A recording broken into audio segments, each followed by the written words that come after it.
اللجن اللجن اللجن اللجن يا مولا اللجن اللجن اللجن اللجن اللجن اللجن اللجن يا صاحب السماء اللجن. ام المومنین والمومنات حضرت خدیجہ کبریٰ سلام اللہ علیہا کی وفات کے سلسلے کی مجلس ہے، اور اسی مجلس کے لیے لاسٹ 2 days سے ہمارا ٹاپک بھی کچھ چینج ہو چکا تھا. کل میں نے سورہ تحریم کی وہ سیکنڈ لاسٹ آیت کی تلاوت کی ہے، جس کو آج بھی میں نے تلاوت کیا کہ اللہ ایمان لانے والوں کے سامنے فرعون کی بیوی، نام تو نہیں ہے لیکن ہمیں اور آپ کو معلوم ہے کہ جناب آسیہ، اللہ ایمان لانے والوں کے سامنے فرعون کی بیوی کی ایک مثال پیش کر رہا، ایک نمونہ، ایک ماڈل، کہ جو یہ کہہ رہی ہیں کہ اے میرے رب جنت میں میرے لیے گھر بنا، مجھے فرعون اور اس کے عمل سے نجات دلا. کل اس آیت کی آدھی تفسیر تو ہو چکی، لیکن اس سے پہلے جس آیت کی میں نے تلاوت کی، آج میں نے 2 آیتوں کی تلاوت کی. تو جو پہلی آیت کی تلاوت کی ہے یہ سورہ مبارکہ روم کی آیت ہے، اور یہ سورہ وہ سورہ ہے جسے شب قدر میں تلاوت کیا جاتا ہے. شب قدر آپ کو معلوم ہے قرآن کی رات ہے. یہ لفظ ذرا اچھا تو نہیں ہے کہ قرآن کی سالگرہ، جس رات کو پروردگار نے قرآن نازل کیا، اور اس رات کو ہمیں پورا قرآن پڑھنے کا تو حکم نہیں دیا گیا اس لیے کہ وہ ہماری طاقت سے باہر ہے، لیکن قرآن کے جن 3 سوروں کا سلیکشن کیا گیا یقیناً وہ کچھ اتنے امپورٹنٹ سورے ہوں گے کہ جو پورا سال ہم مشہور سورے پڑھتے ہیں، سورہ یاسین ہے یا سورہ رحمان ہے یا سورہ ملک ہے، وہ نہیں. شب قدر کے لیے اسپیشل یہ 3 سورے، یقیناً کوئی نہ کوئی ایسا میسج ان سوروں میں ہے جو خدا نے قرآن کی رات یہی 3 سورے رکھی. تو ان میں سے ایک سورہ ہے سورہ روم، سورہ نمبر 3030، اور اس کی ایک آیت کی تلاوت آج میں نے کی. دراصل یہ آیت جب کل کی میں مجلس میں ایک جملہ کہہ رہا تھا، اس وقت یہ آیت میرے ذہن میں تھی، ٹائم نہیں تھا کہ میں اس آیت کی تلاوت کرتا. ایک جملہ میں نے کہا تھا نا کہ حوروں کے ساتھ ٹائم پاس کیا جا سکتا، زندگی نہیں گزاری جا سکتی. اور قرآن کریم کی اب اس آیت کو سنیے جو سورہ روم کی آیت ہے، اور انشاءاللہ 10-12 دن کے بعد آپ شب قدر میں اس آیت کو تلاوت کر رہے ہوں گے. اللہ اعلان کر رہا ہے وَمِنْ آیَاتِهِ، میری نشانیوں میں سے ایک نشانی یہ ہے. اللہ اپنی سائنس بتا رہا، کیسے ایک آدمی پہچانے کہ اس کائنات میں کوئی ہے، کوئی کریٹر ہے، کوئی اللہ ہے. تو اپنے وجود کی ایک سائن یہ بتائی کہ ان خلق لکم من انفسکم ازواجا، اللہ نے تمہارے لیے تمہاری بیویوں کو کریٹ کیا ہے اور خلق کیا. لیکن کیا کہا؟ من انفسکم، تمہارے لیے تمہاری بیویاں یہ لائف پارٹنر تم میں سے بنائی گئی، حوروں میں سے نہیں. اور آپ میں سے ہر ایک کو معلوم کہ حضرت آدم کی پیدائش یا کریشن کے بعد وہ جنت میں حوروں کے ساتھ بھی زندگی گزار رہے تھے، فرشتے بھی تھے، حوریں بھی تھی، ساری نعمتیں، لیکن نہیں، لائف پارٹنر چاہیے تھا ان کو. جناب حوا کو آدم کے بعد کریٹ کیا گیا، آدم کے ساتھ نہیں. جیسا کہ روایتوں میں ڈیٹیل ہے کہ جب آدم نے کمپلین کی، اپنے آپ کو لونلی یا اکیلا محسوس کر رہے تھے، بھری جنت، جنت کی ساری نعمتیں، لیکن پھر بیوی وہ اتنا انسانی لائف کے لیے امپورٹنٹ رول پلے کرتی کہ جنت میں رہنے کے بعد بھی آدم جیسا معصوم، جو زیادہ ٹائم تو ہمارے اور آپ کے حساب سے عبادت میں لگاتے ہوں گے، اور اللہ نے پھر آدم کی ریکویسٹ یا دعا کو قبول کر کے حوا کو پیدا کیا. لیکن آیت آدم اور حوا کے لیے نہیں، ہم سب کے لیے، کہ میری نشانی یہ ہے کہ میں نے تمہارے لیے تم میں سے، حوروں میں سے نہیں، تم میں سے ازواجا لائف پارٹنر کو پیدا کیا. اور کیوں پیدا کیا اللہ نے عورت کو؟ اللہ نے یہ شوہر بیوی کا رشتہ کیوں بنایا؟ خود اس آیت میں اس کے 3 ریزن بتائے گئے. لِتَسْكُنُوا إِلَيْهَا، بلکہ مین ریزن تو یہی ہے، مین پرپس. لِتَسْكُنُوا إِلَيْهَا، تاکہ تمہیں سکون ملے، پیس آف مائنڈ. وَجَعَلَ بَيْنَكُمْ مَوَدَّةً وَرَحْمَةً، اور اللہ نے تمہارے اور تمہاری بیویوں کے درمیان ایک محبت رکھی ہے اور ایک رحمت رکھی ہے. یہ 3 چیزیں جو قرآن نے بتائی نا، یہ ایک چین سائیکل ہے. ایک کا رزلٹ دوسری چیز ہے، دوسری کا رزلٹ تیسری چیز ہے. یہ یاد رکھیے. اصل مقصد بتایا لِتَسْكُنُوا إِلَيْهَا، تمہیں سکون ملے، پیس. جہاں سکون ملے گا جعل بینکم مودہ، وہیں محبتیں پیدا ہوں. جہاں گھر میں سکون نہیں ہوگا، ہر وقت دھمال ہوگا، ہر وقت جھگڑا ہوگا، ہر وقت ہنگامہ ہوگا، وہاں محبت نہیں ہوگی گھر والوں. تو سکون ہوگا تو محبت ہوگی، اور جب گھر والوں کے درمیان محبت ہوگی تو وہ رحمہ پھر خود بخود وہاں پہ اللہ کی رحمت نازل ہوگی. رحمت وہیں پہ آتی ہے کہ جہاں آپس میں محبت، اور محبت وہیں پہ آتی ہے کہ جہاں گھر میں ایک پیس آف مائنڈ اور سکون. اب ہر عورت کے لیے قرآن کریم کی یہ آیت ہے کہ اے عورت، سمجھ لے کہ اللہ نے تجھے جو پیدا کیا ہے، تیری کریشن کا مقصد ہے گھر میں سکون لانا. جب تو سکون لائے گی تو گھر میں محبت آئے گی، اور جب محبت آئے گی تو پھر اللہ کی رحمت نازل ہوگی. لیکن سب سے بہترین اس آیت کا اطلاع، یا یہ آیت سب سے بہتر جس کی زندگی میں ہے، وہ جناب خدیجہ کی زندگی. پیغمبر اسلام کی ایک بیوی کا نام ہے حضرت عائشہ. خود ان کی یہ روایت ہے، اور برادران اہل سنت کی سب سے معتبر کتاب اتھینٹک بک صحیح بخاری، اس میں یہ روایت موجود. 2 روایتیں ہیں حضرت عائشہ کی. پہلی روایت یہ کہ وہ فرماتی ہیں کہ میں آج تک کسی زندہ عورت سے بھی اتنا جیلس نہیں ہوئی. کبھی مجھے کسی زندہ عورت سے بھی جلن نہیں ہوئی. عام طور پہ جو حسد ہوتا ہے، جیلسی ہوتی ہے، جلن ہوتی ہے، وہ زندہ لوگوں سے ہوتی ہے. جو مر آ گئے ان سے کیا جیلس. کہا مجھے آج تک کسی زندہ عورت سے بھی ایسی جیلسی نہیں ہوئی جیسی ایک مردہ عورت سے ہوئی تھی. کون؟ کہا خدیجہ. اس لیے کہ اٹھتے بیٹھتے ہر جگہ اللہ کے رسول جناب خدیجہ کی وفات کے بھی کئی سال بعد تک اپنی زندگی کے آخری سانس تک خدیجہ ہی کا تذکرہ کرتے. اتنا زیادہ ذکر کرتے تھے کہ مجھے جیلسی ہو گئی اس مری ہوئی عورت. اور اس کے بعد پھر اس روایت میں ایک آدھ ایسا سنٹینس جو حضرت عائشہ نے تو کہہ دیا، لیکن مجھے وہ ان کا سنٹینس دہرانے سے بھی شرم آ رہی کہ ایک دن رسول اللہ سے کہا بھی تھا کہ آپ کس بڑھیا عورت کو یاد کر رہے ہیں جس کو مرے ہوئے بھی اتنے سال ہو گئے، جو بوڑھی بھی تھی. اور پیغمبر کو جلال آ گیا اور کہا کہ خدیجہ نے تو 3 ایسے احسان کیے تھے. سب سے پہلے میری تصدیق کی، ان کے ذریعے سے پروردگار نے میری نسل کو چلانے کا انتظام کیا. انہوں نے اپنے سارے مال کو میرے لیے سیکریفائز کر دیا. خاص طور پہ یہ جملہ پیغمبر نے اپنی باقی بیویوں سے کہا. ریزن 21 پارہ 21ویں پارے کی آخری آیت پڑھ لیجئے گا، کیونکہ وقت نہیں ہے. کل بھی لوگوں نے کمپلین کی کہ مولانا تقریر بہت لمبی ہو گئی. میں 1.5 گھنٹے سے زیادہ نہیں پڑھتا ہوں، لیکن بہرحال رمضان تھا تو ذرا سا لوگوں کو کمپلین ہو گئی. 21 پارہ 21ویں پارے کی آخری آیت پڑھ لیجئے گا. آج یہی ایک کام کر لیجئے گا گھر میں کسی وقت، آج اور کل، خالی ٹرانسلیشن. پیغمبر کی یہ ساری بیویاں جو خود بھی غریب گھرانوں سے آئیں، وہ آ کے رسول اللہ سے کہتی ہیں کہ آپ کے گھر میں تو ہم نے ہمیشہ مصیبت اٹھائی. یہ جو آپ کی بیوی آپ سے کمپلین کرتی رہتی ہے کوئی نئی بات نہیں ہے. رسول اللہ کی ساری بیوی آ کے کہتی ہے اس گھر میں تو ہم کو فاقے ہی فاقے ملے.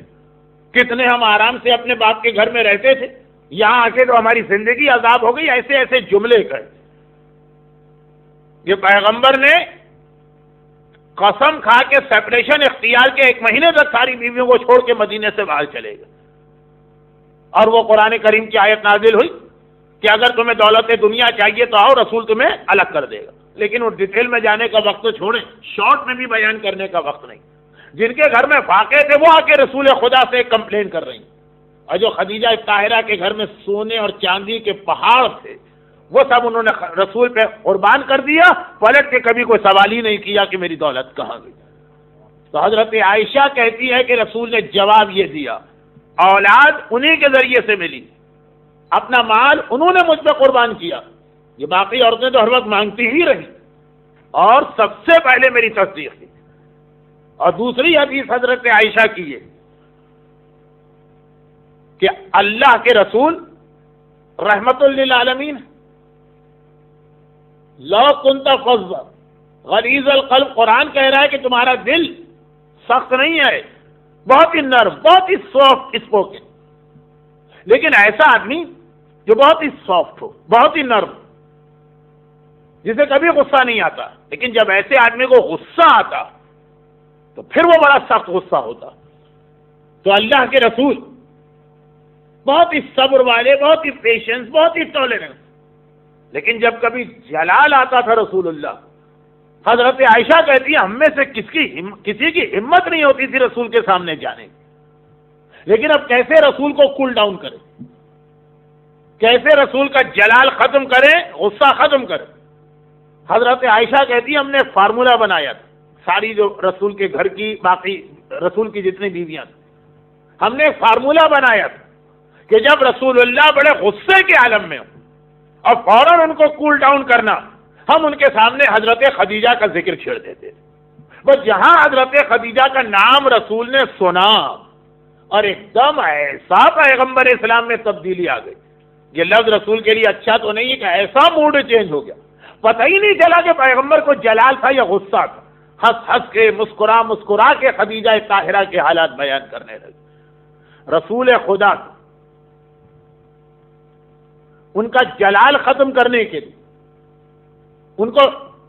ان سے مسکرا کے باتیں کرنے کے لیے ایک فارمولہ رسول کی بیویوں نے بنایا، اور وہ ہے خدیجہ طاہرہ کا ذکر۔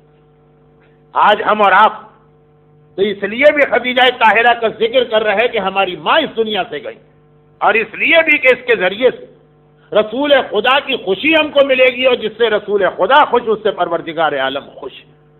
لیکن یہ بات ہو رہی ہے خدیجہ طاہرہ کے انتقال کے کتنے سال بعد، کتنی بیویاں اس کے بعد رسول کے گھر میں آ گئیں، جو حضرت عائشہ کا جملہ میں نے ابھی بتایا، یا رسول اللہ کب تک ایک مری ہوئی عورت کو یاد کریں گی؟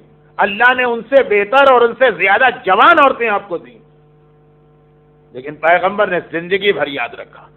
اور یہ بھی سمجھ لیجیے کہ ہمارے یہاں دو سلسلے، ایک ہے 14 معصومین کا سلسلہ، 14 معصوم ہم اپنے بچوں کو یاد کراتے ہیں کہ معصوم 14 اور ان کے نام یاد کراتے ہیں، لیکن ایک ساتھ میں سلسلہ اور یہ وہی ہے جو زیارت وارثہ میں ہم اور آپ کہتے ہیں، یا مولا یا ابا عبداللہ اشہد انک کنت نورا، مولا حسین میں گواہی دیتا ہوں کہ آپ نور تھے، نور ہیں، نور رہیں گے، فی الاسلاب الشامخہ والارحام المطہرہ، ایک باپ کے سلسلے سے اور ایک ماں کے سلسلے سے۔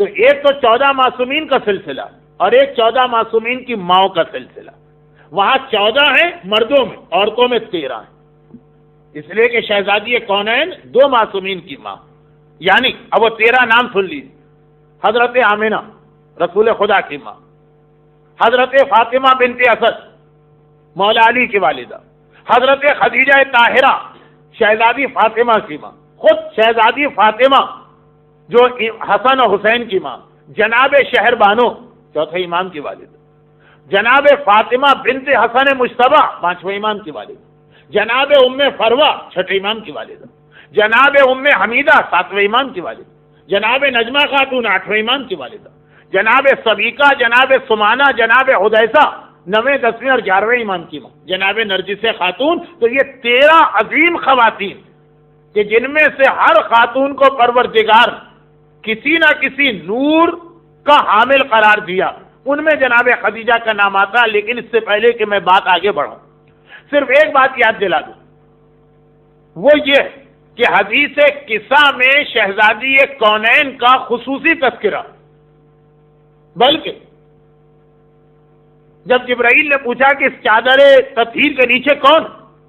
ہم فاطمہ تو و ابوہا و بالہا و بنوہا، شہزادی کے ذریعے سے تذکرہ ہوا، وہاں پنجتن کو جوڑا ہے شہزادی سے۔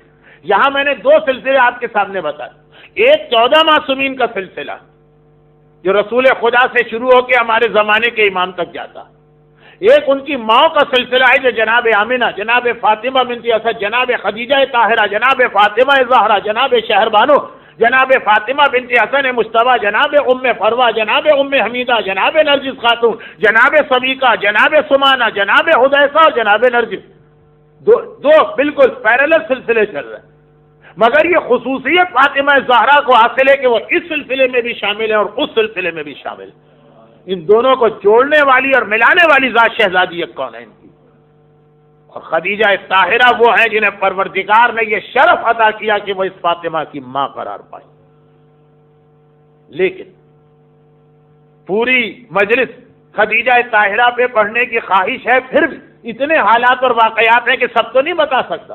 ایک جملہ دوہرا کر میں ذرا سا ایک عام ٹاپک پہ جاتا ہوں، اور وہ جملہ یہ کہ جناب عائشہ کا یہ کہنا کہ رسول اللہ کو اگر اپنے سے راضی اور خوش کرنا، یعنی پیغمبر کو اگر جلال آ گیا، لفظ غصہ تو پیغمبر کی شان کے خلاف ہے، لیکن کیا کروں، اردو اگر صحیح طریقے سے بولی جائے تو آپ کی سمجھ میں نہیں آئے گی، اس لیے یہ لفظ استعمال کرتا ہوں۔ پیغمبر کا غصہ اگر ختم کرنا ہے تو جناب خدیجہ کا ذکر کیوں؟ اس لیے کہ اتنا سکون جناب خدیجہ نے پیغمبر کو پہنچایا، اور قرآن کریم کہہ رہا ہے کہ وَمِنْ آيَاتِهِ أَنْ خَلَقَ لَكُم مِّنْ أَنفُسِكُمْ أَزْوَاجًا لِتَسْكُنُوا إِلَيْهَا، ہم نے عورت کو بنایا ہی اس لیے تاکہ وہ تمہیں سکون پہنچائے۔ تو کائنات میں یہ آیت سب سے زیادہ بہتر جن کے لیے ثابت ہے وہ خدیجہ طاہرہ، جنہوں نے اللہ کے رسول کو ایسا سکون پہنچایا جو خود اللہ کا رسول ساری کائنات کو سکون دے، خدیجہ طاہرہ پیغمبر کے لیے ایسا سکون لے کے آ رہی ہیں۔ اب یہاں پہ میں نے کہا ذرا سی اب جرنل بات کریں اپنے اور آپ کی بیویوں کے حوالے سے، ان کو یاد دلایا جائے۔ تم خدیجہ طاہرہ کی بیٹی ہو، تم اپنی ماں کی سیرت اور سنت کو یاد کرو۔ اور وہ جرنل بات جو 2 دن سے چل رہی تھی، عورت کا رول ویسے اسلام میں بھی اور امام کے بعد بھی، ظہور امام کے بعد بھی، اس میں ایک چھوٹی سی بات دیکھیے، آج کی ساری دنیا کا سب سے بڑا ایک پرابلم، اب لیکن پرابلم کا جو وہ سلوشن ڈھونڈتے ہیں وہ غلط ہے۔ یہ تو ایسا ہی ہے کہ جیسے ایک آدمی باہر سٹی سینٹر میں گیا یا راؤنڈ اباؤٹ پہ گیا جہاں خوب لائٹیں وغیرہ لگی ہیں، وہاں کچھ ڈھونڈ رہا تھا، کسی نے اس کو دیکھا اور کہا کیا ڈھونڈ رہے؟ تو مثلاً اس نے کہا کہ گھر کی چابی گر گئی ہے، مثلاً لاکر کی چابی گر گئی ہے، اس کو ڈھونڈ رہا ہوں۔ تو کہا کہاں گری ہے بتاؤ، ہم بھی مدد کر۔ کہا وہ گھر کے اندر گری۔ ارے میں گھر کے اندر گری ہے تو یہاں کے کیوں ڈھونڈ رہے؟ کہا گھر میں اندھیرا بہت تھا، یہاں روشنی تھی، میں نے سوچا جہاں روشنی ہے وہیں تو چیز ڈھونڈنا چاہیے۔ دیکھیے کتنی بڑی یہ حماقت کی بات ہے کہ آپ بھی ہنس دی، لیکن آج کی مغربی دنیا یہی کر رہی ہے، آج کے مسلمان یہی کر رہے ہیں۔ آج ہر آدمی کو پیس آف مائنڈ چاہیے، لوگوں کے پاس پیسہ بہت آ گیا، لوگوں کے پاس لگژری بہت آ گئی، گھر میں کتنی سہولت کی چیزیں، پوچھیے اپنے بزرگ سے، ہمارے محترم بزرگ باہر تشریف فرما ہے، اور بھی اپنے باپ سے، دادا سے، نانا سے، نانی سے پوچھیے گا، پہلے پیسے کم تھے، یہ لگژری نہیں تھی، ہر ایک کے پاس موٹر کار نہیں ہوتی، گھر میں پنکھے اور ایئر کنڈیشن نہیں ہوتے تھے، ہیٹر نہیں ہوتے، عورتوں کو ویکیوم نہیں ملتا تھا، جھاڑو دینا پڑتی، کوئی یہ کچن میں کام کرنے کے اپلائنسز نہیں تھے، وہ سل بٹا جو تھا اس کے اوپر مسالہ پیسنا پڑتا تھا، بلکہ پرانی عورتیں آپ کو اب تک اپنی انگلیاں دکھائیں گی کہ جب وہ سل بٹے کو پیستی تھی تو ان کی سانس جس طرح سے اس کے اوپر وہ بٹا اٹھا کے مارتی تھی، جس کا وہ آج کل ریونج اپنی بہوؤں سے لیتی ہیں۔ خیر وہ تو ایک الگ چیز ہے، ایک الگ ٹاپک، لیکن کتنی برکت تھی، کتنا گھر میں سکون تھا، کتنی خوشی تھی۔ آج پیسے کی ریل پہ وہ آدمی بھی جو کہتے ہیں کہ جی ہم بڑے پرابلم میں ہیں، لیکن پہلے کے مقابلے میں کتنا پیسہ ہے، غریب سے غریب آدمی بھی یہاں موٹر پہ بیٹھا ہوا پھرتا، ہر گھر کے اندر جو بیسک نیسیسٹیز ہیں جس کو تو ہم لگژری کہیں گے، لیکن آج ہر گھر میں موجود، اور یہ خالی سویڈن کی بات نہیں کر رہا، انڈیا میں، پاکستان میں، ہر جگہ اسٹینڈرڈ آف لیونگ بہت ہائی ہو گیا۔ میں بہت پرانی حضرت آدم کے زمانے کی بات نہیں کر رہا ہوں، میں اپنے بچپنے کی بات جانتا ہوں، جس گھر میں ٹیلی فون لگتا تھا پورا محلہ باری باری آ کے دیکھتا تھا، جس گھر میں فریج یا ریفریجریٹر ہوتا تھا پورے محلے والے اس گھر میں آ کے دیکھا کرتے تھے یہ ہے کیا چیز، اس سے ٹھنڈی ٹھنڈی ہوا نکلتی. لیکن اب دیکھیے اسٹینڈرڈ آف لیونگ بڑھ گیا، سکون کہاں، پیس آف مائنڈ نہیں رہا، ہر آدمی ٹینشن میں، ہر آدمی ڈپریشن میں. کسی صحیح ڈاکٹر سے پوچھئے گا کہ 90% جو ہماری فزیکل بیماریاں اس کا ریزن جسم میں کوئی خرابی نہیں ہے، وہ یہی سائیکولوجیکل ہوتا. یہ بلڈ پریشر ہائی ہے، یہ کسی کو ہارٹ کا پرابلم ہے، یہ کسی کو شوگر کا پرابلم ہے، لوگ ڈاکٹر کہتے ہیں. ہم نے کہا جی ہم اتنی کوشش کرتے ہیں شوگر ہماری کنٹرول نہیں ہوتی. کہیں شوگر اس سے کنٹرول بھی نہیں ہوگی، کوئی ٹینشن مت لیجیے، کوئی ڈپریشن نہ آنے دیجیے ذہن پہ. وہ پہلے چٹنی اور روٹی کھا کے لوگ گزارا کرتے تھے، بڑے خوش ہوتے تھے، رات کو اچھی نیند آتی تھی. خیر بہت لمبی بات ہو رہی ہے، لیکن خلاصہ یہ کہ آج سب کچھ ہے، گھروں میں سکون نہیں. لندن کے ڈیلی مرر میں وہ ایڈورٹائز میں نے اپنی آنکھوں سے دیکھا تھا ارلی 90s میں. کوئی سنی سنائی بات بھی نہیں، ہاں کسی مومن نے لا کے دکھایا تھا، لیکن میں نے دیکھا تھا کہ ایک آدمی کہہ رہا میں 1 ملین پاؤنڈ کراؤنے سے بہت بڑا ہوتا، 1 ملین پاؤنڈ اس آدمی کو دوں گا جو مجھے ایک رات کی نیچرل نیند دے دے. وہ سلیپنگ پل ویل گولیاں ٹیبلٹ وغیرہ نہیں، بغیر کسی گولی کے بغیر کسی دوا کے مجھے نیند آئی، ایک رات کی نیند نہیں. آج کل وہ نیند کیوں؟ اچھا آج کل یہ دنیا میں بہت سارے گناہ بڑھ گئے ہیں، وہ بھی اسی لیے بڑھے. آدمی گناہ نہیں کرنا چاہتا، اس کو پیس آف مائنڈ چاہیے، سکون. شراب، میوزک، ڈرگس، یہ ساری چیزیں وہ ہیں، آدمی کو پیس آف مائنڈ چاہیے. بلکہ تھوڑا پہلے سے سٹارٹ کریں، اپنی کمیونٹی کو بھی ملا لیں. اب یہ نعوذ باللہ شراب اور میوزک میں تو ہماری کمیونٹی ہرگز نہیں ہوگی، لیکن تھوڑا پہلے سے سٹارٹ کریں، اگرچہ وہ حرام تو نہیں ہے، یعنی اسموکنگ تو فائدہ وائدہ نہیں ہوتا. ہر ایک کو معلوم ہے کہ میں سگریٹ نہیں پی رہا ہوں، میں کراؤنے کو آگ لگا رہا ہوں، لیکن ایک سکون ملتا، یہ اس کی تلاش ہے. اب اس کا بھی کام نہیں چلتا تو آدمی جاتا ہے شرابوں میں، اس سے بھی کہا. اور میوزک، یہی تو لوگ کہتے ہیں نا بھائی میوزک اس لیے کہ بس ذہن بالکل ٹینشن فری ہو جاتا، نہیں ہوتا. اور پھر میوزک کی اور سخت قسم سننا ہوتی ہے. اس کے علاوہ ڈرگس، جو آج کل دنیا کی ہر کنٹری کا سب سے بڑا پرابلم ہے، ڈرگس. کیوں آدمی لیتا ہے؟ پیس آف مائنڈ کے لیے، اور کیا ہے ڈرگس میں. لیکن وہی بات کہ پیسے گرے ہیں، چیک گرا ہے، پیپر گرا ہے گھر کے اندر، ہم آ کر اس کو سٹی سینٹر میں ڈھونڈ رہے ہیں کہ جی یہاں پہ روشنی زیادہ. جو چیز تمہاری جہاں گری ہے، جہاں کھوئی ہے، وہیں ڈھونڈنا پڑے گا. سکون تمہیں نہ شراب میں ملے گا، نہ میوزک میں ملے گا، نہ ڈرگس میں ملے گا. پیے جاؤ، اور بڑھانا پڑے گی مقدار، اور بڑھاؤ، پھر بھی تم اتنے ہی پرابلم رہے گی. قرآن کہتا ہے سکون ملتا ہے گھر کے اندر، اور سکون لے کے آتی ہے گھر کی عورت. عورت کو تو تم نے شترے بے مہار کر دیا، عورت کو تو تم نے اتنا آزاد کر دیا، عورت کو تو تم نے اتنا مس گائیڈ کر دیا کہ ذرا ذرا سی بات سے پولیس ملا کے اپنے شوہر کو گرفتار کرا دیتی. یعنی مسئلہ ہماری کمیونٹی کا بھی. شکاگو میں مجلس پڑھنے گیا تو پتا چلا کہ بھائی جن صاحب کیا تھا ان کا مولانا معاف کیجیے گا میں چائے نہیں بن سکی. کیوں نہیں بن سکی؟ کہا بیوی نے کہا تمہارے گیسٹ ہے، میرے کو تھوڑی، تم بناؤ چائے. اچھا میں تو آئے تھا پاکستان سے. میں نے کہا بنواتے آپ؟ کہا مولانا 2 دفعہ جیل میں جا چکا ہوں. تو آپ نے کیوں نہیں کہا اپنی بیوی کے والد سے، خسر سے؟ کہا بیچارے خود 3 مرتبہ جیل جا چکے. اور یہ بات ان لوگوں کی تھی جو وہاں شکاگو میں پیدا نہیں ہوئے، فیملی کراچی کی تھی.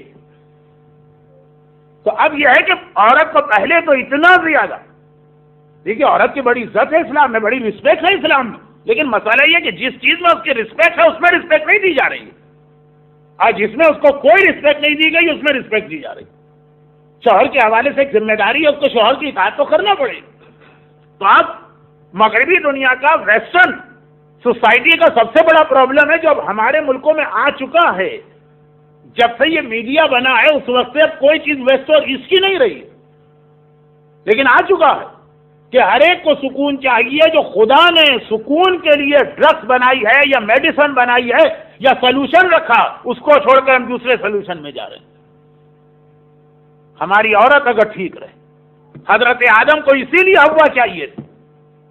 پیغمبر اسلام جیسی شخصیت نے، جنہیں کسی دنیا کے کسی سہارے کی ضرورت نہیں ہے، وہ محتاج نہیں ہے کسی کے سوائے اللہ کے، لیکن پھر بھی خدیجہ طاہرہ نے اتنا سپورٹ کیا۔ اور یہ ایک بہت ہی مشہور حدیث ہے، آپ نے سنی ہوگی لیکن ایک بار اور سن لی۔ ہمارے پانچویں امام امام محمد باقر علیہ الصلوۃ والسلام بنی اسرائیل کا ایک واقعہ بتا رہے ہیں۔ جب امام بتا رہے تو یہ حدیث ہو گئی۔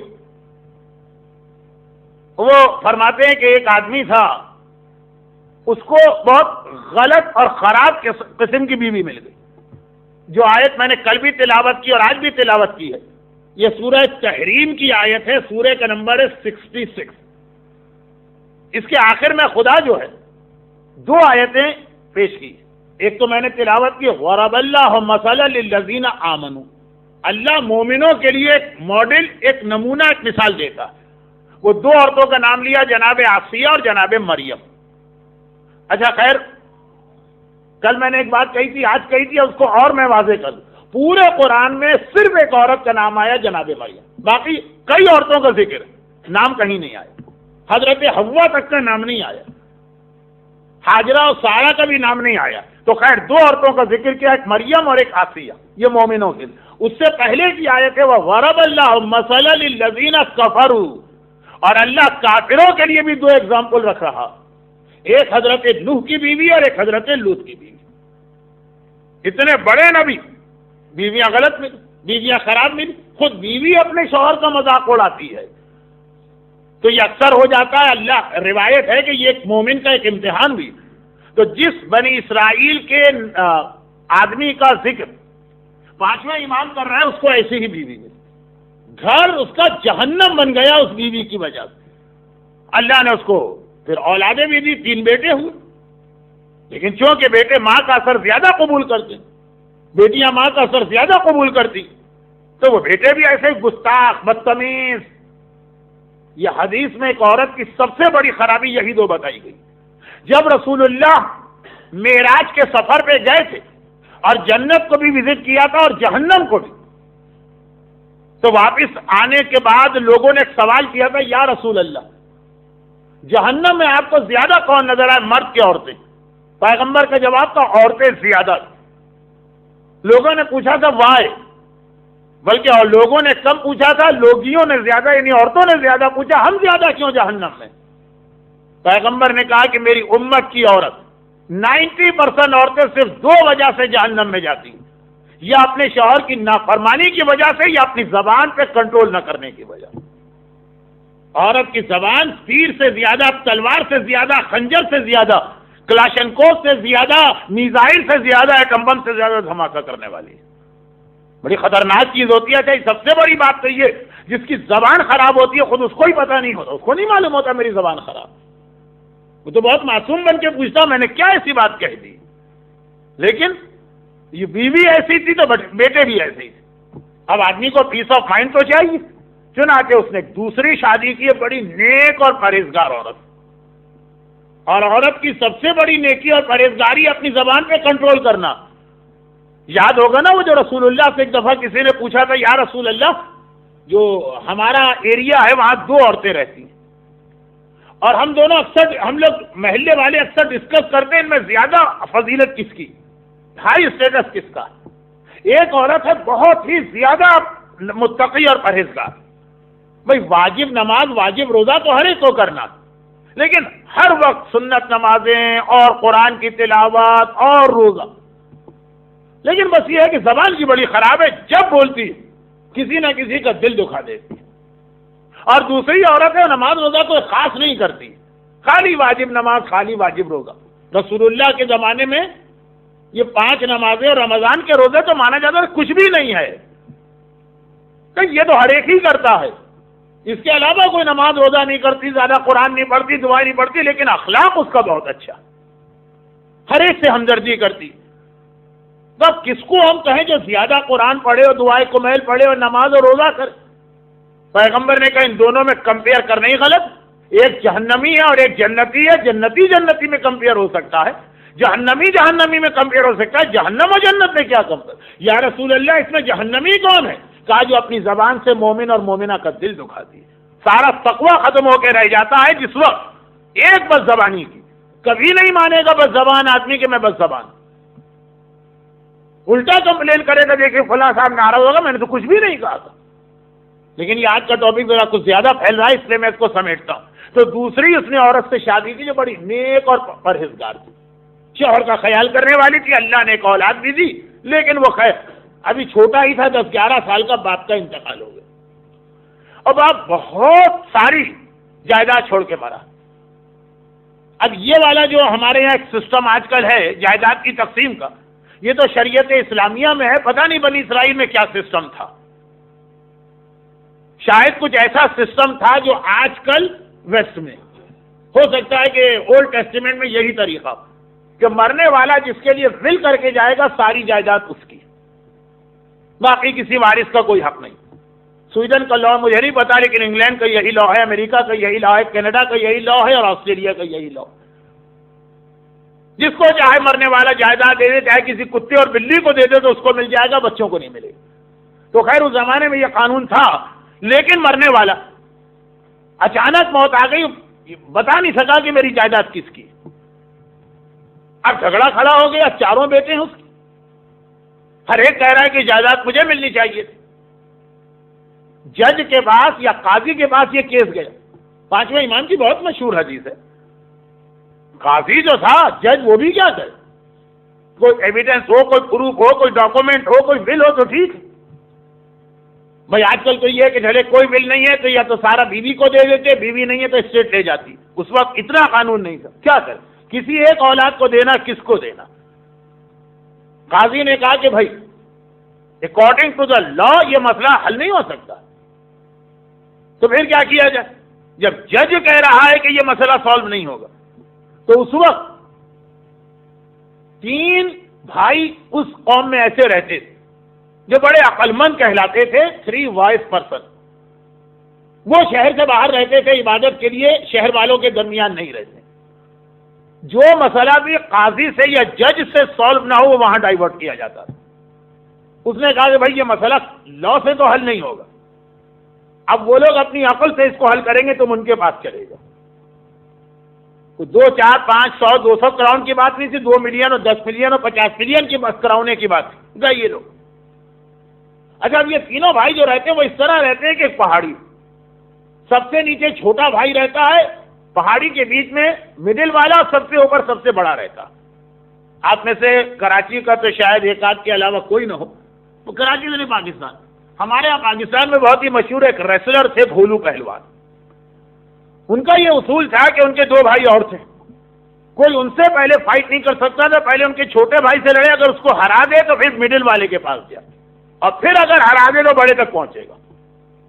تو 1948 سے لے کے اپنی موت تک کوئی ان تک پہنچ ہی نہیں پایا، چھوٹے والے بھائی ہی اس کا خاتمہ کر دیتے تھے۔ تو اب یہاں ان لوگوں نے سسٹم بنایا، بڑا بھائی سب سے ایجنٹ، کہا بھائی پہلے جو کیس لے کر آؤ سب سے چھوٹے بھائی سے پوچھ لو، وہ اس کو سالو کر دے گا، لیکن جو اس سے بھی سالو نہ ہو تو پھر آگے چلو، بیچ کی پہاڑی پہ جاؤ مڈل والے کے پاس۔ تو خیر اب یہ لوگ گئے سب سے پہلے چھوٹے کے پاس جو بالکل پہاڑی کے نیچے مکان بنا کے رہتا، گئے دیکھا کہ ایک بہت ہی بوڑھا آدمی، اچھا جو ایک ذہن میں کنسپٹ آتا ہے نا تبادر ذہنی، عقل مند آدمی، بہت ہی وائس پرسن، وہ آتا بھی ایسے ہی کہ بہت ہی بزرگ، سیزن، تجربے کار، سر و داڑھی کے بال بھی سفید ہے، چہرے پہ وہ رنکلز بھی پڑی ہیں، کمر بھی جھکی، عقل مند آدمی، دانشمند آدمی، وائس پرسن ایسا ہی ہوتا۔ بچے کچوں کو تو نہیں بنا سکتے، چنانچہ دیکھا اس کو، ٹھیک ہے، اس سے کہا یہ پرابلم، تھوڑی دیر سوچا، اس کے بعد وہ بھی چکرا گیا، کہا کہ نہ کوئی پروف، نہ کوئی ایویڈنس، نہ کوئی وٹنس، نہ کوئی ڈاکومنٹ، نہ کوئی بل، میرے پاس علم غیب تو نہیں ہے، یہ سولوشن مس تو نہیں ہو سکتا، اب جاؤ جو مجھ سے بڑے بھائی۔ یہ لوگ چڑھے، وہ بہت اونچی پہاڑی نہیں تھی، جیسے کل میں کہہ رہا تھا کہ صفا مروہ کے نام سے نہ سمجھے کہ بہت اونچی پہاڑی، دکھائے 12 چھوٹی موٹی پہاڑی، ابھی گئے تو مڈل میں نیچے والے بھائی سے ذرا بڑا والا بھائی، بیچ والا، اردو میں جسے منجھلا کہیں گے، وہ نظر آیا، اس کے سامنے جا کے اپنا مسئلہ رکھا، لیکن اس کو دیکھ کے ذرا حیران ہو گئے، وہ ایج میں بڑا ہے لیکن جسمانی اعتبار سے، فزیکل فٹنس کے اعتبار سے، ہیلتھ کے اعتبار سے چھوٹے سے زیادہ جوان نظر آ رہا ہے. اس کے سر و داڑھی کے بال بھی پورے سفید نہیں، آدھے سفید آدھے کالے ہیں، چہرے پہ جھریاں بھی نہیں ہیں، کمر بھی اتنی نہیں جھکی. خیر پہلے تو اپنا سولوشن چاہیے کہ یہ کیس کو سالو کیجیے. اس نے تھوڑی دیر سوچا کہ میں کیسے سالو کروں، میرے پاس علم غیب نہیں ہے. جاؤ میرے بڑے بھائی کے پاس. پہلی دفعہ ایسا پرابلم آیا کہ بڑے تک جانا پڑے گا لوگوں پر. وہاں جا کے تو انتہائی حیران ہو گئے. جو سب سے بڑا بھائی ہے تو سب سے ایجڈ ہونا چاہیے نا، بڈھا بالکل، وہ بالکل ہیلتھی اور جوان لگ رہا ہے. یعنی نیچے والا بھائی اگر 60 کا تھا، اوپر بیچ والا 80 کا تھا، یہ 100 کا تھا، یہ 100 کا تھا 25 سال کا لگ رہا. اب اس کو دیکھ کے اتنا حیران. وہ امام کی حدیث ہے، 5ویں امام کی، بہار میں بھی ہے. بنو اطام ان 3 بھائیوں کا نام تھا. تو اب اس کو دیکھ کے اپنا پرابلم بھول گئے کہ ہمارا پرابلم بعد میں، پہلے آپ اپنا پرابلم بتائیے. کہیں ہم سے سننے میں تو دھوکہ نہیں ہوا، آپ سب سے چھوٹے ہیں اور نیچے والا سب سے بڑا. کہا نہیں نہیں، تم نے صحیح سنا، سب سے چھوٹا وہ نیچے والا، میں سب سے بڑا ہوں.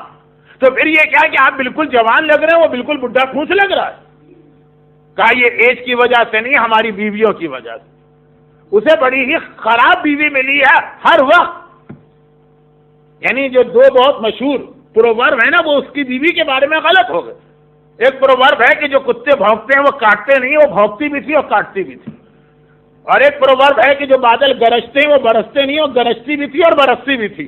غرض یہ کہ 24 گھنٹے اس نے اپنے بھائی کی زندگی کو جہنم بنا دیا. وہ جوانی میں بوڑھا ہو گئے. اور جو بیچ والا بھائی ہے، اس کی بیوی بھی بیچ والی. ایک دن خوش ہو گئی، اگلے دن ناراض ہو گئی، پھر خوش ہو گئی، پھر ناراض ہو گئی. ایک دن آپ کے لیے پڈنگ بنا کے آ رہی ہے، اگلے دن جوتوں سے تواضع ہو رہی ہے. بھائی اس طرح سے نرم گرم چل رہا ہے معاملہ. اور میری بیوی بہرحال اتنا میرا خیال کرتی ہے اور ایسا مجھے اس نے سکون پہنچایا ہوا، کبھی میری مرضی کے خلاف کوئی بات نہیں کرتی. ہر چیز میں یہ خیال کرتی ہے کہ میں کیا چاہتا ہوں، اپنے دل کو بھول گئی. چنانچہ اس کے بیہیویئر کی وجہ سے میں بڑھاپے میں جوان اپنے آپ کو محسوس کر رہا ہوں. امام فرماتے ہیں کہ یاد رکھو، یہ گھر، یہ اولاد، یہ خود تم، ہر چیز کا دار و مدار ہے تمہاری بیوی پر. وہ چاہے تو آدمی کو واقعاً جوانی میں بوڑھا کر دے، اور اگر چاہے تو واقعاً بوڑھے آدمی کو جوان رکھے. ہم نعوذ باللہ یہ چیزیں رسول اللہ کے لیے نہیں، لیکن ہم نے دیکھا کہ جناب خدیجہ نے کس طرح سے پیغمبر کے ساتھ بہیو کیا کہ مرتے دم تک رسول نے یاد رکھا، اور دوسری بیویوں نے کس طریقے سے بہیو کیا. یہی فرق ہے. رسول عادل، خدا کے عادل نمائندے، کسی کے ساتھ زیادتی نہیں کریں گے. خدیجہ تھی ایسی.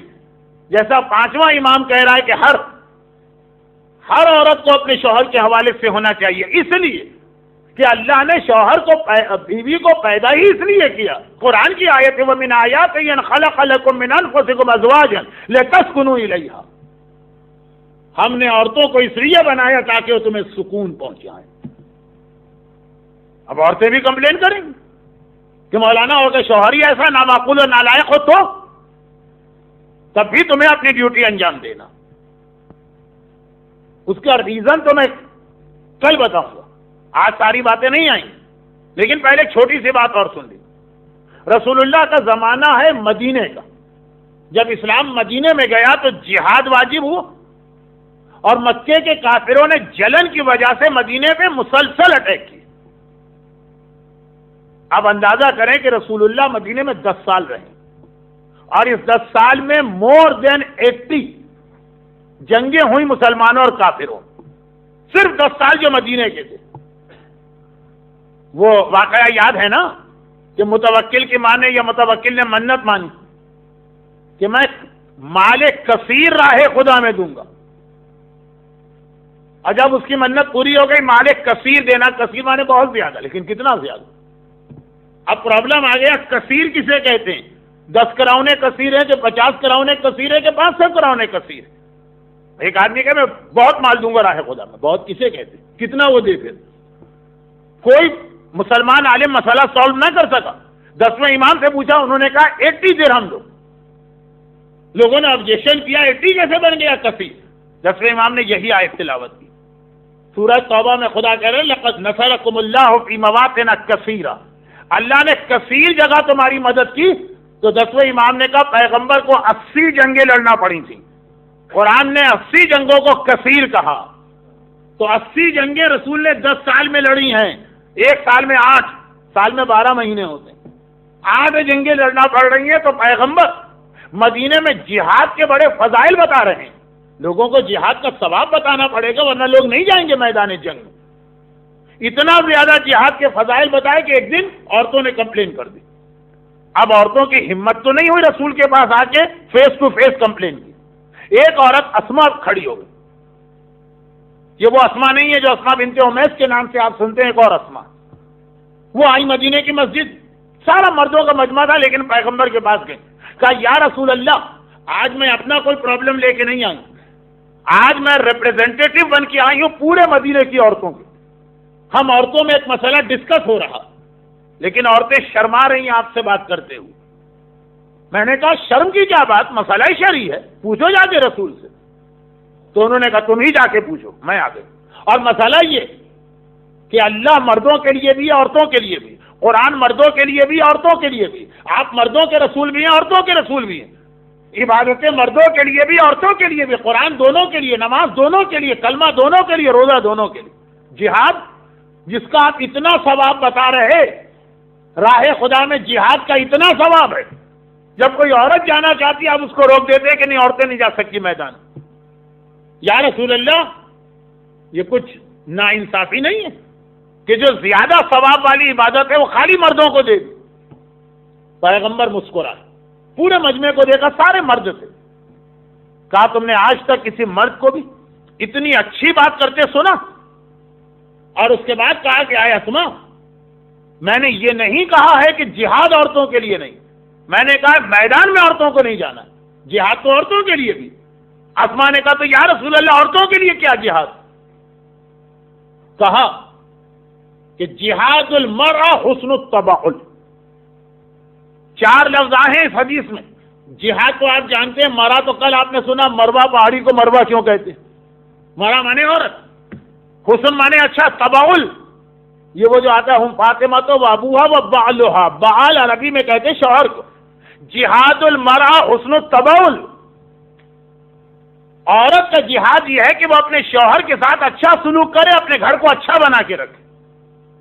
آج ٹیوزڈے اتنے سارے مومنین آئے ہیں کہ میرے خیال میں 90% جماعت آج موجود، میری مجلس سننے نہیں آئے ہیں، مجھے معلوم، اپنی ماں کی وفات کی مجلس میں آئے، لیکن نیکسٹ ٹیوزڈے کو جنگ بدر کی رات، میں پہلے بھی بتا چکا ہوں، جنگ بدر اتنی بڑی لڑائی سی رمضان میں ہوئی، پیغمبر کہتے ہیں عورت کا جہاد ہے شوہر کے ساتھ اچھا سلوک کرے، اپنے گھر کو پیس آف ایک لینڈ آف پیس بنائے، جنت بنائے اپنے گھر کو، یہ عورت کا جہاد ہے۔ یعنی مرد کو جو ثواب بدر میں جا کے ملتا ہے، احد میں جا کے ملتا ہے، خندق میں جا کے ملتا ہے، خیبر میں جا کے ملتا ہے، وہی ثواب عورت کو اپنے گھر میں بیٹھ کے ملے گا اگر گھر کو اچھا بنا لے۔ لیکن جب مرد بدر اور احد و خندق و خیبر میں جائے گا تو جہاد کرے گا، تو جہاد میں اس کو کرنا کیا ہے؟ نہ گلاب جامن ملیں گے، نہ لڈو ملیں گے، نہ پیسٹری ملے گی، نہ گاجر کا حلوہ ملے گا، تیر ہے، تلوار ہے، دشمن کے زخم ہیں، دشمن کی طرف سے پرابلم ہے، بھوک ہے، پیاس ہے، یہ ساری سیکریفائس دے گا تو جہاد کا ثواب ملے گا نا۔ عورت گھر کو اچھا بنائے، ہو سکتا ہے اس میں اس کو اپنے شوہر یا گھر والوں کے ایسے تانے سننا پڑے کہ تیر جیسے، تلوار جیسے، بھوک جیسا، پیاس جیسا امتحان دینا پڑے۔ بھائی جب بدر و احد کا ثواب لینا ہے تو اس کی سیکریفائس بھی دینا۔ تو پیغمبر نے فرما دیا کہ عورت کا جہاد یہ ہے، تو جس طرح مردوں کو میدان میں جا کے اتنا ثواب ملتا کہ مر گئے تب بھی شہید بن کے جنت ملی، زندہ آئے تب بھی غازی بن کے جنت ملی، مجاہد راہ خدا کی جنت یقینی ہے۔ ان اللہ اشتری من المؤمنین بانفسہم واموالہم بان لہم الجنہ، اللہ نے جنت کی پرائس رکھی ہے جہاد، جنت کی پرائس، جنت فری میں نہیں مل رہی ہے، پرائس ہے، قرآن کہہ رہا ہے سورہ توبہ، وہ ہے جہاد۔ مرد کا جہاد ہے میدان میں جاؤ، عورت کا جہاد ہے شوہر کا برا بھی ہو، اگر برا بھی ہو تو جہاں تک ہو سکے اس کے ساتھ ساتھ رہنا۔ رکھا ہوگا اسلام نے طلاق کو، لیکن بالکل آخر میں ہے طلاق، ذرا سی بات پہ طلاق نہیں ہے، یہ تو غیروں کا، اہل سنت کا مسئلہ ہے جو پتہ نہیں کیسے ہم میں آ گیا، وہاں نمک تیز ہو گیا تو طلاق۔ روٹی ٹھنڈی ہو گئی تو طلاق. لاسٹ ایئر میں پاکستان میں رمضان کر رہا تھا، تو پاکستان کا ایک ٹیلی ویژن چینل ہے جیو نہیں ہے، وہ اصل میں مرو مار رہا ہے ہم لوگوں کو، اس میں گانے اور بیہودہ فلمیں، اس کے علاوہ کچھ نہیں. لیکن خیر جیو اور مرو پہ تو ہم اس وقت بات کریں گے جب دجال کی سیکنڈ ٹیکنیک آئے گی سامنے.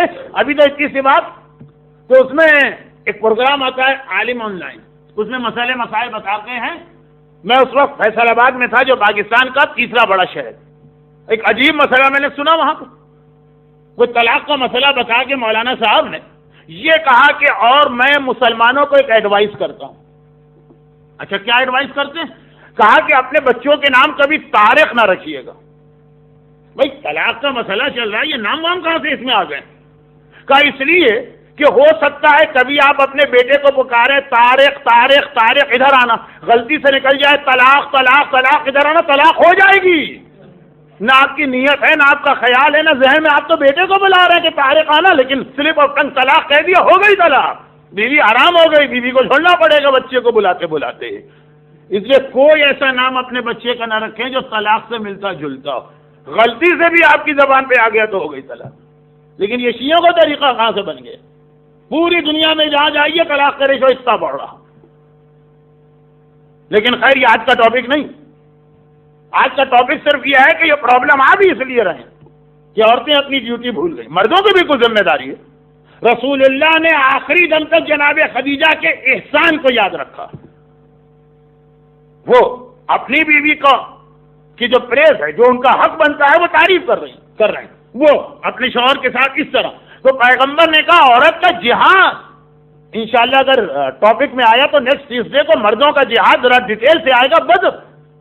لیکن عورت کو وہی ثواب جو مرد کو میدان میں جا کے ثواب ملتا ہے، وہ عورت کو گھر میں بیٹھے مل رہا. لیکن شرط یہ ہے کہ واقعاً اپنے گھر کو جنت بنائے، پیس وہاں. دیکھیں گا پیس آف مائنڈ گھر میں ہے نا، تو چاہے گھر میں واقع بھی ہو، اچھی زندگی گزرتی ہے، اپنے بزرگوں سے پوچھ لیجیے. لیکن جناب خدیجہ طاہرہ کے پیغمبر نے ایک اور خاص ان کا پریز کیا، اور وہ یہ کہ سب سے پہلے انہوں نے میری تصدیق کی. ان کے ذریعے اللہ نے مجھے اولاد دی. یہ شاید تھوڑا سا یہ بیان امام حسن کی خوشحالی میں آ جائے کہ رسول کی نسل حسن مجتبیٰ سے چلی، اور وہ جناب خدیجہ کے ذریعے سے اپنا مال مجھے دیا، اور انہوں نے سب سے پہلے میری تصدیق کی. دیکھیں یہ بھی پیغمبر نے خاص طور پر جناب خدیجہ کے لیے کہا. بہت بڑی بات ہے، چھوٹی بات نہیں ہوتی. یہ یاد رکھیے گا کہ ایک آدمی اس کی بیوی اس کو پریس کرے دل کی گہرائی سے، یہ بہت مشکل کام ہوتا. بیوی عام طور پہ شوہر کو زیادہ لفٹ نہیں کراتی. وہ تو ہمارے یہاں جوک ہے، لیکن اب شاید اردو کا ہے، اس لیے میں گجراتی یا سویڈش زبان میں نہیں سمجھا پاؤں. یہ مشہور ہے کہ ایک صاحب تھے، وہ بڑے متقی اور پرہیزگار تھے، تو ان کو میڈیکل مل گئے. اور بڑے بڑے میڈیکل دکھاتے تھے، ساری دنیا کے لوگ ان کے پاس دعا تعویذ پرابلم لے کے آتے تھے. بیوی کبھی نہیں مانتی. سارے لوگ ایسے ہی بکتے ہیں، میں جانتی ہوں. اس میں ہے کیا میرے شوہر میں؟ ایک دن انہوں نے سوچا کہ بغیر بیوی کو انفارم کیے ہوئے کوئی میڈیکل دکھانا چاہیے. لوگ گھر سے باہر گئے اور میڈیکل کے ذریعے سے وہ ہوا میں فلائی کرنے لگے. کافی اونچا گھر کے اوپر سے اڑتے ہوئے گئے، خاص دیکھا کہ بیوی دیکھ رہی ہے کہ نہیں دیکھ رہی. بیوی گھر سے نکل آئی، نیا منگے کا آدمی اڑتا ہوا جا رہا. شام کو گھر میں آئے تو بیوی نے کہا کہ پتہ ہے تمہیں، اچھا بہت بڑا کوئی مقدس آدمی ہمارے شہر میں آیا، وہ آسمان سے فلائی کر رہا تھا، اس لیے اس میں طاقت ہے. مسکرا کے کہا کہ وہ میں ہی تو تھا. اب جو سنا بیوی نے کہا اچھا تبھی میں سوچ رہی تھی ٹیڑھے ٹیڑھے کیوں اڑ رہے ہو، اڑنا بھی نہیں آتا. بہت بڑی بات ہوتی. اور اس کا ایک ریزن بھی ہے. اگر بیویاں اپنے شوہر کو لفٹ نہیں کراتی تو ریزن بھی ہے. ریزن جو ہمارے بعض ذاکرین بڑی اچھی ایک ایگزامپل دیتے. ریزن یہ ہے کہ دیکھیے ہر آدمی جب پبلک کے سامنے آتا ہے نا تو یہ وہ ایکچوئل آدمی نہیں ہے. وہ اپنے آپ کو چینج کر کے میک اپ کر کے آیا، کپڑے وپڑے آپ پہن کے آئے، یہاں پہ آپ کچھ اور. پھر جب آپ اپنے ایسے دوستوں کے بیچ میں بیٹھیں گے کہ جن سے بہت اچھے تعلقات ہیں لیکن دوستی ہے، بزرگ نہیں ہوئے، کوئی بڑا نہیں ہوا، بچے نہیں ہوئے، تو تھوڑا سا پھر آپ کے جوک مسخری ہنسی مذاق ہوں گے، گویا آپ اپنے چہرے پر سے ایک پردہ ہٹا دیں، بہت ہی فرینک دوستوں کے پاس جائیں گے، یہ گالم گلوچ سے بات ہوتی وہاں پہ آپ اور کھولیں گے، لیکن پھر بھی کچھ نہ کچھ اپنے آپ کو چھپائیں گے۔ بیوی چونکہ 24 گھنٹے گھر میں رہتی، اس کے سامنے تو ایک شخص کی ساری چیزیں، ساری حرکتیں، ساری عادتیں، ایک ایگزامپل ہمارے علماء دیتے ہیں، بڑی اچھی مثال ہے، میں اپنے حوالے سے کہہ دوں۔ فرض کیجئے کہ میں نے ایک مجلس پڑھی نماز کے بارے میں، اور بہت ہی ماسٹر پیس مجلس ہو گئی۔ مجلسیں میری ویسے کچھ نہیں ہوتی عام طور پہ، لیکن کبھی ہو گئی اتفاق سے، فرض کیجیے، جس کو اردو میں کہتے ہیں تکا لگ گیا، یا انگلش میں کہتے ہیں فلوک میں۔ بہت اچھی مجلس، اور مجلس ممبر پڑھ کے ممبر سے اترا تو حجت الاسلام مولانا مقبول احمد صاحب جیسے متقی پرہیزگار علماء جو بچوں کے ساتھ، چھوٹوں کے ساتھ شفقت کرتے ہیں، انہوں نے کہا بھائی بہت اچھی مجلس پڑھی۔ جوانوں نے کہا کہ مولانا آج آپ نے ہم کو جھنجھوڑ کے رکھ دیا، ایسی آیتیں، ایسی حدیثیں سنائیں کہ بس آج سے ہم نماز پڑھیں گے۔ چھوٹے بچوں نے بھی کہا کہ ایک ایک چیز سمجھ میں آ رہی ہے، اب ہماری سمجھ میں آئے نماز کیا ہے۔ غرض یہ کہ ممبر سے لے کے گھر جانے تک جو مل رہا ہے وہ تعریف کر رہا ہے نماز کی، مجلس کی، بڑی اچھی مجلس ہو گئی۔ آیتیں بھی بہت ہی مناسب، جو پوائنٹ کہنا چاہ رہا ہوں اسی والی آیت ہے، حدیثوں کا سلیکشن بھی بہت اچھا، واقعات بھی، اسٹائل بھی، ہر چیز بہت اچھی۔ گھر میں پہنچا تو ادھر بیوی بھی آئیں گھر مجلس سن کر، میں نے ان سے پوچھ لیا کہ بھائی کیسی رہی مجلس؟ کہا بھائی آپ مجلس پڑھ رہے تھے اور میں پوری مجلس میں رومال یا دوپٹہ منہ میں رکھ کے اپنی ہنسی روک رہی تھی۔ ہاں سب لوگ جو تھے وہ قرآن کی آیتوں اور حدیثوں سے اتنے متاثر، لوگوں کو رونا آ رہا تھا جہنم کے واقعات سن کر، آپ کی ہنسی نہیں رک رہی تھی۔ کہا کہ ہاں آپ اتنے زور و شور سے پڑھ رہے تھے نماز اور نماز اور نماز، اور مجھے یاد آ رہا تھا میں صبح کے وقت اٹھاتی تھی، فجر کا وقت ہو گیا نماز پڑھو، اب ہوں کر کے کروٹ بدل کے سو جایا کرتے۔ اس کو ہنسی آئے گی کہ نہیں آئے گی کہ جو ممبر سے صبح کی نماز میں مجمع کو ہلا کے رکھ رہا وہ خود اپنی نماز قضا کر رہا؟ کیونکہ بیویاں سب چیزیں جانتی، ان کو معلوم ہے نا آدمی کیسے گھر میں اپنے آپ کو چھپا۔ اسی لیے قرآن نے کہا شوہر بیوی کے لیے لباس ہے، وہ ہن لباس لکم، وہ تمہارے لیے لباس ہے۔ آدمی اپنا جسم سب سے چھپا سکتا ہے، لباس سے تو نہیں چھپائے گا۔ اس لیے بیویاں آسانی سے نہیں مانتی ہیں شوہر کی عظمت کو، عزت بچانے کے لیے چاہے مجمع میں بھی کبھی تعریف کر دے، لیکن حقیقت تو پتا ہے نا۔ مگر یہ ہمارے رسول ہیں جن کا جو کیریکٹر پبلک کے سامنے تھا وہی کیریکٹر گھر کے اندر تھا، کہ جب آ کر خدیجہ طاہرہ کے سامنے پیغام اسلام پیش کیا، ایک منٹ کے لیے نہ سوچا نہ ہیزیٹیٹ کیا، فوراً کلمہ اسلام پڑھ لیا کہ آج تک میں نے آپ کے کردار میں کوئی کمی اور خرابی نہیں پائی۔ یہ پیغمبر کی عظمت ہے کہ ایک کیریکٹر ہے گھر کے اندر گھر کے باہر، اور یہ خدیجہ طاہرہ کی عظمت ہے کیونکہ جو بعد کی بیوی آئی تھی انہوں نے جس طرح سے رسول اللہ پر، جیسے میں نے ایک مثال شروع میں دی کہ یہ کہہ رہی ہیں کہ آپ کے گھر میں ہمیں صرف مصیبت ہوئی ہے، فاقے ملے، کچھ نہیں ملا، اور ایک تو بیوی نے ایسی بدتمیزی کی رسول اللہ کہ ان کے باپ نے اتنے زور سے ان کے تماچا مارا کہ سرخ تھی اور سرخ ہو گئی۔ جیسا کہا جاتا کہ تھی کہ نہیں تھی اللہ بہتر جانتا، لیکن خلاصہ یہ کہ عظمت ہے وہ خدیجہ طاہرہ کی کہ پیغمبر نے کہا جب سب نے مجھ کو جھٹلایا تو جو گھر میں میرے ساتھ رہنے والی جسے پتا ہے میرا کردار گھر و باہر کا، اس نے سب سے پہلے میرا کلمہ پڑھا۔ اور ذرا سوچئے جناب خدیجہ طاہرہ کے لیے 2 جملے کہوں اور آج کی مجلس ختم۔ آج بھی میری اپولوجی کے 5-7 منٹ میں نے زیادہ لے لیے کیونکہ آج کی رات اتنی بڑی رات ہے۔ وہ یہ کہ جب جناب خدیجہ طاہرہ کی رسول اللہ سے شادی ہوئی تھی تو جو ان کا بزنس کاروان تھا، جو ان کا سامان تجارت تھا، 70,000 اونٹ، اس زمانے کا ایک اونٹ جیسے آج کا کوئی ٹرک یا ٹرالر، کون سی دنیا کی اتنی بڑی آج کمپنی ہے کہ 70,000 ٹرالر پہ اس کا سامان جاتا؟ 1400 سال پہلے دنیا کتنی چھوٹی تھی، دولت کتنی کم تھی، خدیجہ طاہرہ کا سامان 70,000 اونٹوں کے اوپر سامان تجارت جایا کرتا تھا۔ پوری روایت مرحوم مولانا کرار صاحب نے ملکۃ العرب میں ایک کتاب میں لکھی۔ اور دوسری بات یہ کہ ایک دن، یہ اونلی 1 انسٹنس ہے، مدینے میں مکے میں قحط پڑا تھا، یہ اسلام سے پہلے کی بات ہے، کافر مشرک بت پرست، پیغمبر گھر میں پریشان آتے، خدیجہ طاہرہ نے گھبرا کے پوچھا آپ پریشان کیوں؟ ایک اچھی بھی خود تو کیا پریشان کرے گی، باہر بھی اس کا شوہر پریشان ہو برداشت نہیں کرے گی۔ پیغمبر نے کہا پرابلم یہ ہے کہ مکے میں لوگ اس وقت فاقے کر رہے ہیں، یہ کافر ہیں، بت پرست ہیں، مشرک ہیں، میرا دل چاہتا ہے ان کی ہیلپ کروں۔ خدیجہ طاہرہ نے کہا تو یا رسول اللہ میرا مال کس لیے؟ جو میرا مال ہے وہ آپ کے لیے ہے۔ اسی وقت اپنے غلام کو بلائے، یہ افریقہ کا غلام تھا، آپ کی میجورٹی تو افریقہ سے آئی ہے نا۔ 6 فٹ یعنی 2-2.5 میٹر تو لمبا تھا یہ غلام، اتنا سونا اور چاندی لا کے رکھا کہ وہ غلام اس کے پیچھے چھپ گیا، نظر نہیں آ رہا۔ کہا کہ یا رسول اللہ اس وقت گھر میں اتنا ہی کچھ ہے، لے جائیے جہاں آپ کا دل چاہے خرچ کریں۔ ہماری عورتیں کبھی کمپلین کرنے سے ان کو فرصت نہیں ملتی، جتنا بھی آپ دیں گے کم۔ خدیجہ طاہرہ اپنا جو کچھ مال ہے سب رسول پہ قربان کر رہی۔ اینڈ یہ ہوا کہ 3 سال مکے کے کافروں نے ایک ایگریمنٹ کر کے رسول کا بائیکاٹ کیا، صرف رسول کا بائیکاٹ، مگر رسول کی فیملی کے لیے آفر تھی کہ اگر تم رسول کا ساتھ چھوڑ دو تو آؤ ہمارے ساتھ رہو، تمہارا کوئی بائیکاٹ نہیں۔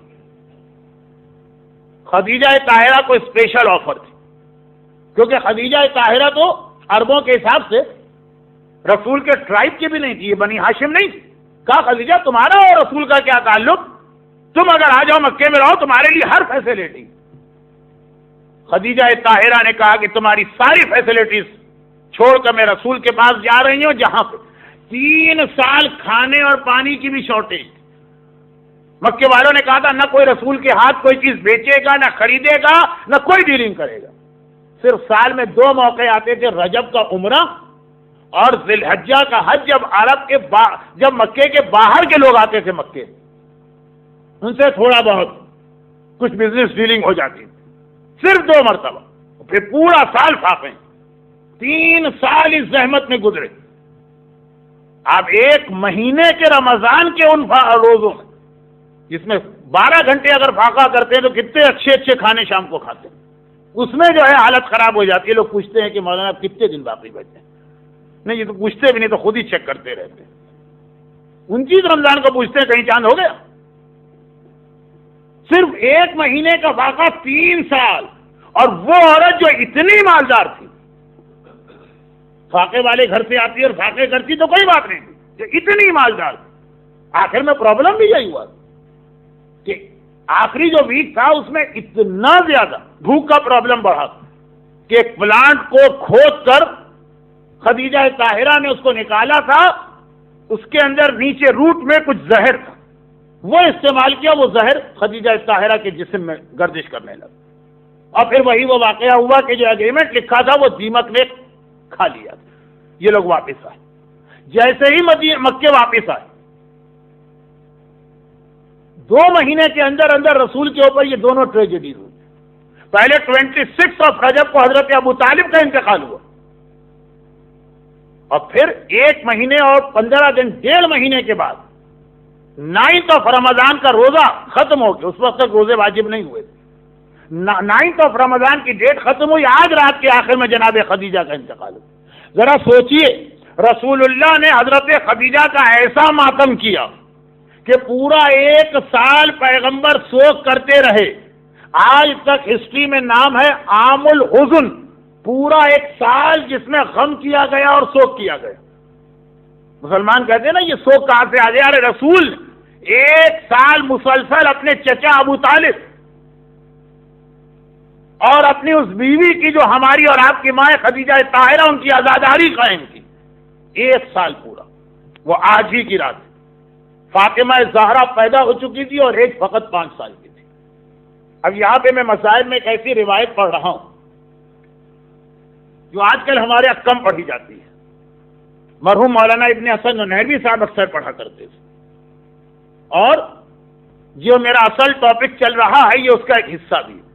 وہ یہ کہ جب زمانے کے امام واپس آئیں گے نا تو خالی امام زمانہ نہیں آئیں گے، 1 بائی 1 سارے معصومین آئیں گے، اور سب سے آخر میں شہزادی فاطمہ آئیں گے، اور اس کے بعد اہل بیت کی فیملی کے دیگر ممبرز بھی آئیں گے، لیڈیز اور جینٹس۔ یہ ایک روایت ہے جس کی ڈیٹیل انشاءاللہ موقع ملا تو رجعت کے عنوان سے جو 1-2 تقریریں ہوں گی اس میں آ جائے گی۔ اب خلاصہ یہ کہ 9 رمضان کا دن ختم ہوا، زہر جناب خدیجہ کی باڈی کے اندر سرکولیٹ کر رہا، تکلیف بڑھتی چلی جا رہی، جناب خدیجہ طاہرہ نے فجر کی نماز کے قریب ایک بار اپنی بیٹی فاطمہ زہرا کو بلایا، شہزادی کو بوسہ دیا، اور اس دنیا سے جناب خدیجہ 10 رمضان کی صبح کو رخصت ہو گئی۔ پیغمبر اسلام کی آنکھوں میں آنسو، مولائے کائنات کو بلاتے ہیں، اور ایک بار علی اور رسول نے مل کر خدیجہ طاہرہ کا جنازہ اٹھایا اور جنت المعلا میں، جو جنت المعلا بھی کہلاتا ہے، جا کے دفن کیا۔ انشاءاللہ آپ میں سے جو لوگ اس سال یا آنے والے سالوں میں حج پہ جائیں گے تو اپنی ماں کی قبر کی زیارت بھی کریں گے۔ پہلے تو وہاں جانے ہی نہیں دیتے تھے، اب اس کے بہت قریب تک جانے دیتے ہیں۔ پیغمبر نے وہاں لے جا کے جناب خدیجہ کو دفن کیا۔ جب واپس آئے تو دیکھا گھر کے صحن میں فاطمہ زہرا بے چینی اور بے قراری سے ٹہل رہی ہیں، روتی جا رہی ہیں، کہتی جا رہی ہیں، بابا آپ میری ماں کو کہاں لے کے گئے؟ ہائے میری ماں! مگر یہ خدیجہ دنیا سے گئی تو ہے، ایک بار پھر واپس آئیں گی۔ اور وہ وہی روایت ہے کہ جب امام زمانہ آ جائے، ایک ایک کر کے باقی 12 امام بھی آ گئے، 12 امام جمع ہو گئے، پھر رسول خدا بھی آ گئے۔ رسول خدا نے آنے کے بعد کربلا کے میدان میں عدالت لگائی اور اعلان کیا، آج تک جس پر ظلم ہوا ہے، اگر میرے امتی نے ظلم کیا ہے وہ اپنا کیس لے کر آئے، میں مظلوم کا ساتھ دوں گا، ظالم کو سزا دوں گا۔ ادھر پیغمبر نے یہ کہا اور ادھر ایک مرتبہ خدیجہ طاہرہ اس دنیا میں دوبارہ آ رہی ہیں، اور اکیلے نہیں آ رہی ہیں، وہ فاطمہ زہرا کے ساتھ آ رہی ہیں، جو 10 رمضان کی صبح بے چینی سے مکان میں فریاد کر رہی تھی، بابا میری ماں کہاں چلی گئی؟ یہ فاطمہ ظہور امام کے بعد اپنی ماں خدیجہ کے ساتھ آئیں گی۔ خدیجہ اور فاطمہ رسول اللہ کے پاس پہنچیں گی، دونوں نے چادریں پہنی ہیں۔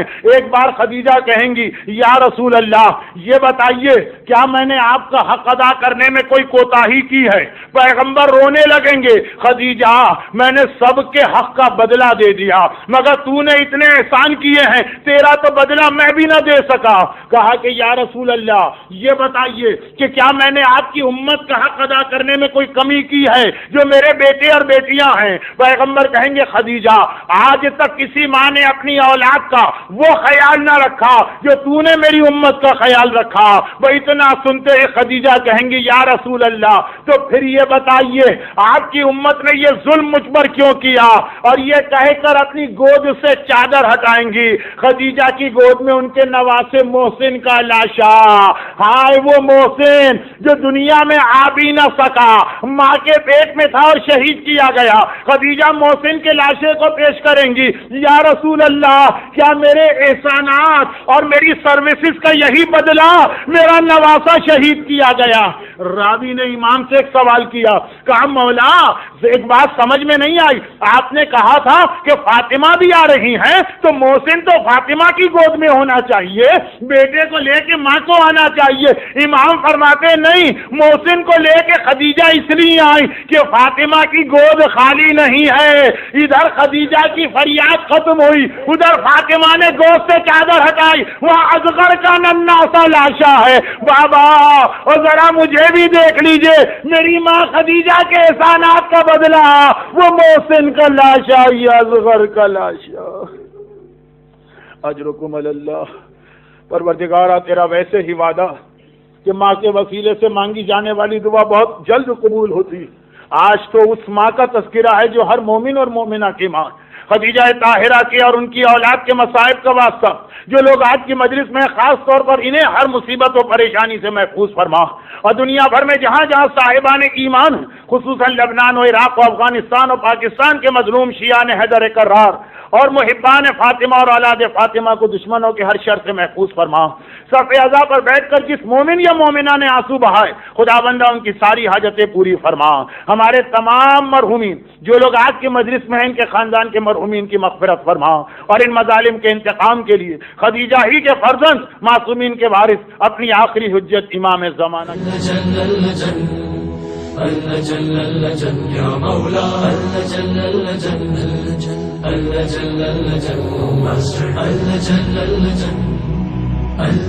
يا صاحب السماء